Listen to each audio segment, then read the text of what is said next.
Assalamualaikum warahmatullahi wabarakatuh. Pada materi kali ini kita akan membahas penulisan laporan tugas akhir.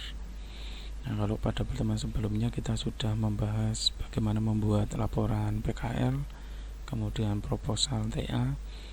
Kali ini kita akan mengulas bagaimana tata cara penulisan laporan tugas akhir.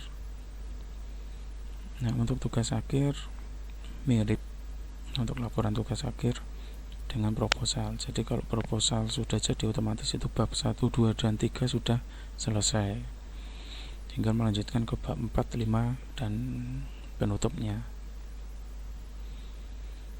Untuk laporan tugas akhir juga ada bagian awal sampul seperti biasa, mirip atau sama dengan tata cara pembuatan halaman judul di laporan PKL dan proposal.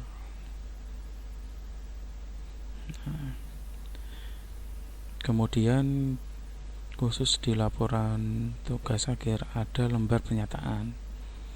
Di sini harus ada materai 6000 dan Anda tanda tangani sebagai bukti kalau itu buatan Anda sendiri, bukan plagiat. Kemudian ada lembar persetujuan. Lembar persetujuan ini nanti disetujui oleh minimal 2 penguji dan direktur. Kemudian lembar pengesahan. Kalau sudah melakukan pendaftaran dinyatakan lulus, baru lembar pengesahan ini dibuat dan ditandatangani oleh semua dosen penguji serta direktur. Kemudian moto. Moto di sini bukan micin ya, tapi moto di sini adalah penyemangat hidup atau kata-kata motivasi. Silakan Anda buat, bisa 3 atau 5 atau banyak.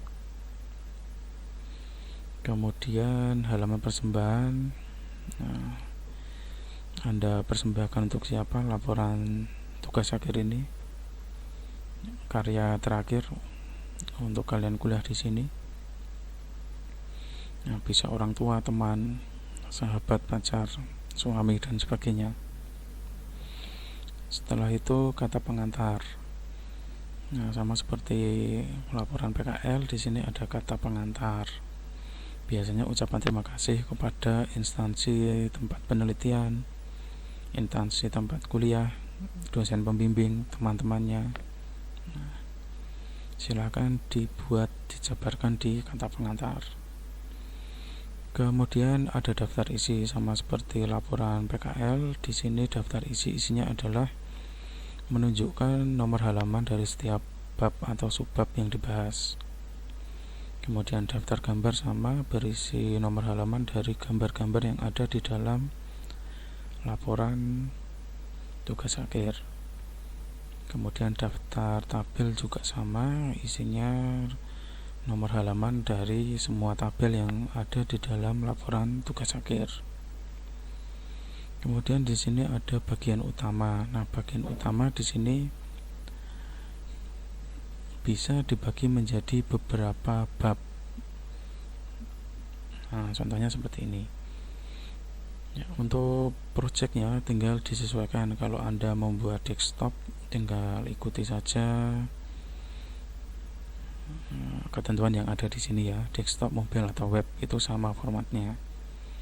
Isinya bab 1 pendahuluan, ada 6 subbab: latar belakang masalah, rumusan masalah, batasan masalah, tujuan penelitian, manfaat penelitian, sistematika penulisan. Ini semuanya bisa diambil dari proposal. Proposal yang sudah lolos uji tinggal di copy paste masukkan sini. Kemudian bab 2 landasan teori. Sama untuk landasan teori ini subbabnya tergantung pada teori yang Anda angkat sendiri. Sama seperti bab sebelumnya, di sini juga bisa ngambil dari proposal. Kemudian metode penelitian. Di bab 3 ini Anda menjelaskan metode penelitian yang Anda terapkan itu yang apa. Nah, untuk metode penelitian terdiri dari analisa sistem, desain sistem, pengkodean sistem, pengujian sistem, dan pemeliharaan sistem. Nah, Anda jelaskan saja menganalisa sistemnya pakai metode apa, mendesainnya pakai metode apa, pengkodean sistemnya pakai apa, pengujian sistemnya pakai apa, pemeliharaannya pakai apa. Nah, dijelaskan di bab 3. Bab 4, perancangan dan implementasi. Nah, di sini isinya adalah desain semuanya. Mulai dari flowchart sistem, nah, sistem yang berjalan dikembangkan, diagram konteks, diagram HIPPO, DFD, normalisasi, database, desain interface, desain teknologi, desain kebutuhan perangkat, implementasi, pengujian, dan cara pengoperasian. Nah, khusus untuk desain ini tidak hanya berupa gambar, tapi ada penjelasannya. Anda jelaskan maksud dari sistem yang berjalan itu seperti apa, sistem yang dikembangkan seperti apa, diagram konteksnya seperti apa, dan seterusnya. Kemudian implementasi ini cara menginstal programnya. Kemudian pengujian ini tahapan awal setelah diinstal program harus diuji dulu, ada yang error atau tidak. Nah, kemudian cara pengoperasian. Nah, setelah lolos uji, kemudian agar bisa dipakai, Anda harus membuat langkah-langkah pengoperasian aplikasi. Cara bukanya seperti apa, kemudian kalau harus loginnya seperti apa, untuk memasukkan datanya seperti apa, dan sebagainya. Kemudian terakhir kesimpulan dan saran. Nah, Anda sebutkan saja kesimpulan dari laporan tugas akhir Anda seperti apa. Nah, untuk kesimpulan ini menjawab tujuan. Kalau tujuan Anda 1, berarti kesimpulannya ada 2. Kalau tujuan penelitiannya 3, berarti kesimpulannya ada 4. Nah, kemudian saran. Nah, saran dibagi menjadi 3, saran untuk tempat penelitian, saran untuk Mega Harapan Bangsa, dan saran untuk peneliti selanjutnya. Nah, ini tadi jika Anda membuat desktop, mobile, dan website. Tapi jika membuatnya multimedia, nah di sini hampir mirip. Perbedaannya hanya di bagian perancangan dan implementasi sistemnya.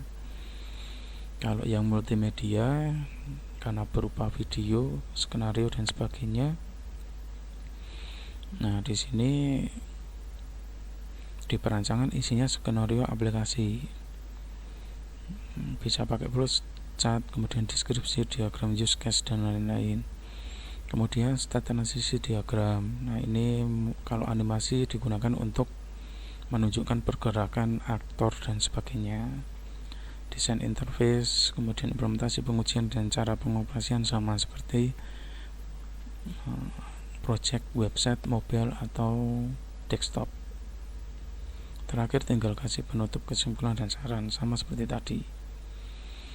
Nah, kemudian setelah kesimpulan dan saran di bagian akhir, jangan lupa untuk memberikan daftar pustaka. Nah, cara penulisannya sama seperti di laporan PKL. Kalau ada lampiran-lampiran bisa dimasukkan di bagian akhir. Kemudian format penulisannya sama, cuman perbedaan di sini adalah di jarak baris. Jarak baris yang dipakai adalah 2. Kemudian cover. Nah, kalau sudah selesai pendadaran, sudah selesai revisi, nah, cover yang dipakai adalah biru dongker. Nah, sekian untuk penjelasan tentang tugas akhir. Nah, semoga bermanfaat.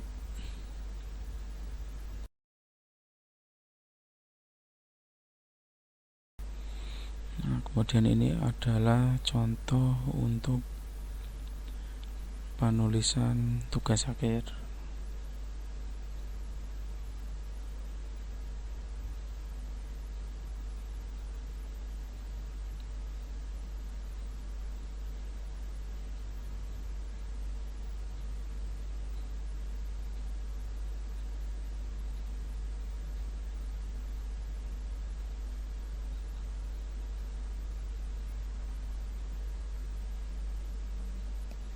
Nah, contoh ini hanya sebatas di halaman depan. Kalau isinya silakan Anda buat sendiri.